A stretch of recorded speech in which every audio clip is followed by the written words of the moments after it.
Hello, bachcho. Let's read the question. The question is saying, given below are some character of a cell organelle. Identify the correct organelle which shows all the characters described above. One, it is the membrane-bound space found in the cytoplasm.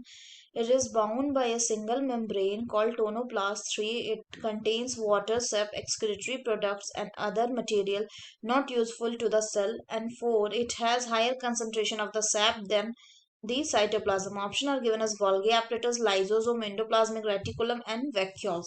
तो आइए देखते हैं हम इसका की concept. अगर हम बात करें इसके की कंसेप्ट की, तो इसका की कंसेप्ट हो जाएगा cell organelles. So if we talk about cell organelles, तो cell organelles क्या होते हैं? So these are all the important organs. So these are a subcellular structure that has one or more specific functions to perform in the cell.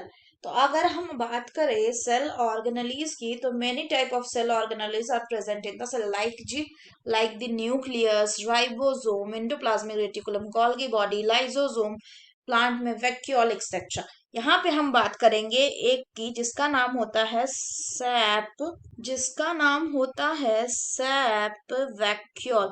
तो अगर हम बात करें SAP vacuole की, तो ये क्या होते हैं? ये फ्लूइड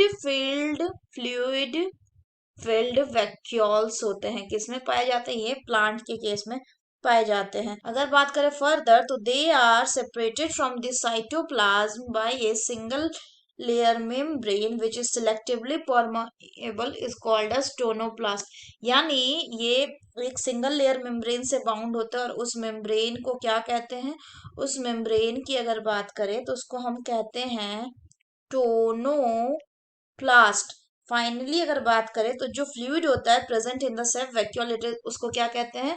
उसको हम फ्लूइड को कहा जाता है सैप। क्या कहा जाता है? सैप। अगर हम बात करें सैप की, तो सैप में क्या होता है? सैप में होता है आपका मिनरल्स, सॉल्ट, और क्या होता है? Salt, mineral salt, sugars, amino acid, क्या होते हैं? एमिनो सीड्स एंड, और क्या होते हैं? ईस्टर्स होते हैं, ईस्टर्स एंड प्रोटीन्स। इसके साथ ही इसमें क्या होते हैं?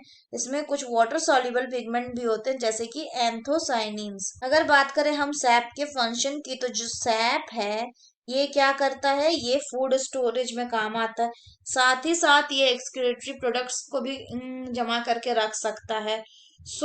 अगर हम बात करें क्वेश्चन की, तो क्वेश्चन में जो स्टेटमेंट दिया हुआ है, ये सारे स्टेटमेंट जो है, it is a membrane bound space found in the cytoplasm, it is bound by a single membrane called tonoplast, it contain water, sap, excretory product and other material not useful to the cell, it has higher concentration of the sap than the cytoplasm।